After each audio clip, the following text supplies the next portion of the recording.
Hello everyone. इस episode में दिखाया जाता है कि गुआ बहुत ही ज्यादा अपसेट होता है और वो पूरी रात जिम में वर्कआउट कर रहा होता है खुद को काम करने के लिए। एट लास्ट वो बहुत ज्यादा रिलैक्स फील करता है। फिर सीन शिफ्ट होता है, चाइल्ड ऑफिस के साइड जा रही होती है और जैसे वो एंट्री करते सभी स्टाफ वाले उसको कांग्रेट्स करते हैं क्योंकि आज उसका प्रमोशन हो गया था मैनेजर के पोस्ट पे, क्योंकि उसे बेचने का फन बहुत ही अच्छे से आता था। उसके स्टोर में एक लड़का आया जिसको चश्मा खरीदना था। वो उसके ऊपर अच्छा नहीं लग रहा था लेकिन उसको इतने अच्छे उसने प्रेजेंट किया। वो एट लास्ट उस लड़के ने उस चश्मे को खरीद लिया और उस स्टोर पे दोबारा आने के लिए भी कह दी। इधर सीन में दिखाया जाता है कि नीचे लॉबी में सारा के पास एक बहुत ही बड़ी एक्ट्रेस आई हुई होती है और वो फ्री में रूम को अपग्रेड करने के लिए कहते हैं। ये सब सुनकर मैनेजर छिप जाती है और वहाँ पे गुआन ये सारी चीजें देख रहा होता है और वो एक्ट्रेस इतनी रूडली बात कर रही होती है, उसको बार बार धमकी देती है। कहती है अगर तुमने मुझे फ्री में रूम अपग्रेड नहीं किया तो मैं इस होटल को बैड रिव्यू करूंगी और तुम जानती नहीं हो मेरी कितनी अच्छी पावर है। बार बार सारा उसे मना करती लेकिन वो नहीं मानती। तब तक लास्ट में गुआन आके कहता है तुम ऐसे रूड लोगों से बात मत करो, इन लोगों को सीधे निकाल देना चाहिए और तुम मेरे कमरे में आओ। कह के गुआन अपने ऑफिस में चला जाता है और वहाँ पे सारंग आती है। वो कहता है कि तुम इतना फेक स्माइल से कैसे लोगों को ट्रीट करती हो। वो कहता है ये सारे आप ही के बनाए हुए रूल्स हैं जो कि हमें फॉलो करने पड़ते हैं। तभी गुआन सांगलिंग को बुलाता है और सांगलिंग की एंट्री हो जाती है। यहाँ पे सांगलिंग आके लोगों को न्यूज देता है, कहता है कि इस होटल के लिए प्रोमो वीडियो शूट होना है और आपका इंटरव्यू भी शूट होना है। ये सब इसलिए हो रहा था क्योंकि बिजनेस की दुनिया में गुआन की पहली एंट्री करानी थी और ये इंटरव्यू लेंगी मिस सारंग। सारंग इस बात को सुनकर बहुत ज्यादा शॉक हो जाती है कि मैं कैसे ले सकती हूँ।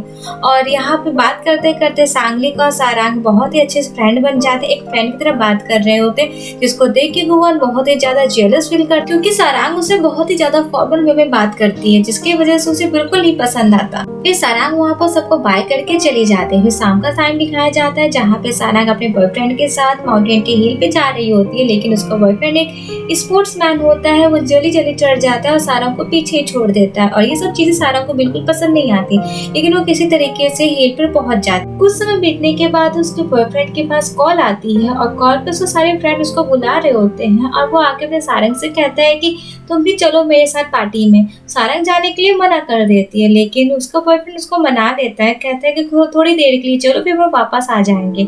यहाँ पे ये लोग की लॉक करते हैं और की लॉक करने के बाद जाने लगते हैं। सारंग का बिल्कुल मन नहीं होता है जाने के लिए लेकिन उसके बॉयफ्रेंड की जिद की वजह से जाना पड़ता है। और यहाँ पीछे सीन में दिखाया जाता है कि जो की लॉक का की गिर जाता है, मेरा रिश्ता खत्म होने के कगार पे ही था शायद। फिर यहाँ पे इसको बॉयफ्रेंड उसको ले आता है, एक कोने में ले जाकर उसे बैठा देता है कि तो कहता है कि तुम पार्टी को एंजॉय करो और उसके साथ ना बैठ के वो अपने फ्रेंड के साथ चला जाता है, वहाँ पे पार्टी एंजॉय करने लगता है। वो ये भूल जाता है कि यहाँ पे सारंग भी आई होती है। ये सारी चीजें देख के सारंग को बहुत बुरा लगता है क्योंकि वहाँ उसके सारी फ्रेंड आधे से ज्यादा लड़कियां ही थी, वहाँ पे लड़के बिल्कुल भी नहीं थे।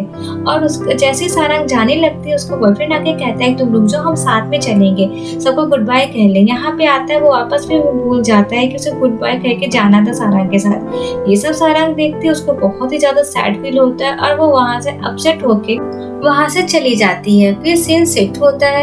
यहाँ पे हमें गुआन रात में बैठ के एम्प्लॉय लिस्ट में किसी का नाम सर्च कर रहा होता है जो कि उसके लिए बहुत ही ज्यादा इम्पोर्टेंट था। वो कई बार परेशान होता है, उस नाम को सर्च करता है कि क्या पता उस लिस्ट में उस इंसान का नाम हो, पर वो नाम नहीं मिल रहा था क्योंकि वो नाम उसकी मम्मा का था और वो सोच रहा था क्या पता इस लिस्ट में उसकी मम्मा का नाम हो। वो कई बार ट्राई करता है तो वो फेल हो जाता है और एट लास्ट बहुत ज्यादा सैड हो जाता है। सैड होने के बाद वो एक पॉइंट पे जाता है, वहाँ पे खड़े होके अपने आप को बहुत ज्यादा रिलैक्स फील कर रहा होता है। तभी उस साइड में वहाँ पे सारंग भी आ जाती है लेकिन ये लोग एक दूसरे को नहीं देखते हैं और बहुत ज्यादा अपसेट मूड के साथ ही कुछ देर तक वहाँ पे समय बिताते हैं। कुछ समय बाद ये लोग एक दूसरे को बिना देखे वहाँ से चले जाते हैं। अगले दिन दिखाया जाता है कि गुआन वहाँ पे सारंग का इंतजार कर रहा होता है क्योंकि इन लोगों को जूजू आइलैंड जाना होता है। इधर गुआन की नजर सारंग के ऊपर पड़ती है और सारंग अपनी लगेज लेकर आ रही होती है और वो यूनिफॉर्म में नहीं होती, वो इतनी प्यारी लग रही होती है जिससे बेचारा गुआन उसे एक बार में ही देखते ही रह जाता है,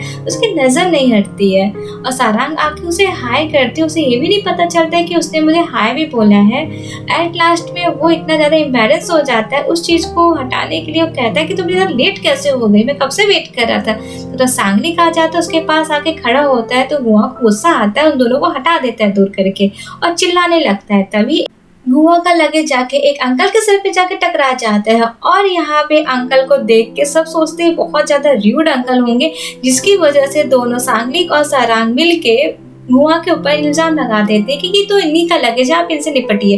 और यहाँ पे बेचारा गुआ भी कहता है कि तुम मेरे सिस्टर तुमको लेके आना चाहिए था, तो कहती है कि नहीं आप संभालिए, आपका लगेज है। और यहाँ पे ये सब कह के सांगलिक और सारंग भाग जाते हैं। गुआ को बात करने तो नहीं आता है, लेकिन वो उसको पैसे देता है, कहता है कि आप इसको रखिए।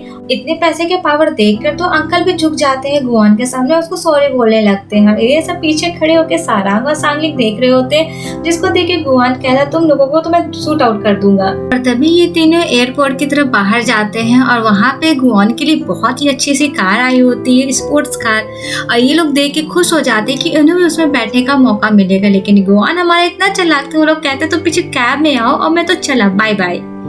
और ये लोग देख के ऐसे हैरान हो जाते हैं। और लेकिन बेचारे करते भी क्या, ये लोग पीछे कैब में आ रहे होते हैं अपने लगेज को लेके साथ में, और ये लोग होटल में पहुंच जाते हैं। फिर वहाँ पे गुआन के पास पापा का कॉल आता है। उसके पापा कहते हैं कि ये इंटरव्यू एक्सट्रीमली इम्पोर्टेंट है तुम्हारे लिए, तुम्हारी एंट्री नहीं होगी बल्कि इसका असर हमारे पूरे स्टॉक रेट पे भी पड़ेगा, तो सो तुम्हें बहुत ही अच्छे से इस टास्क को कंप्लीट करना है। इधर इंटरव्यू के लिए सेटअप तैयार किए जा रहे होते हैं, जहाँ पे सारांग भी तैयार हो रही होती है और अपने जितने भी सारे क्वेश्चन है उसको एक बार रिवाइज कर रही होती है। लेकिन अचानक से होटल की तरफ से एक क्वेश्चन सेट आता है जो कि उसकी दी गुआ भेजी होती है। वो कहती है कि ये क्वेश्चन चेंज है, अब तुम्हें ये सारे क्वेश्चन से पूछने होंगे गुआन से।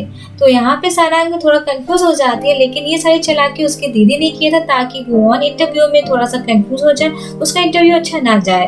और इधर एंट्री होता है गुआन की, जो कि बहुत ही पॉजिटिव वे में खुद को तैयार किया हुआ होता है।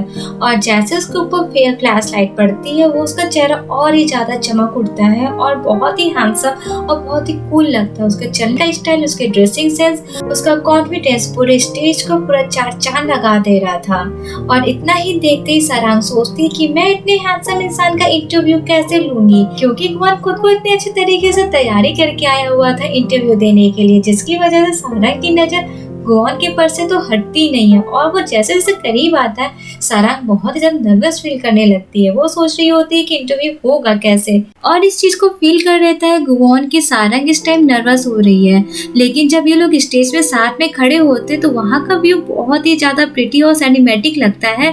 और नेक्स्ट सीन आप देखने के लिए इस चैनल के साथ बने रहिए कि इंटरव्यू सारांग का कैसा जाता है। तो मिलते हैं नेक्स्ट एपिसोड में, तो चैनल को सब्सक्राइब कर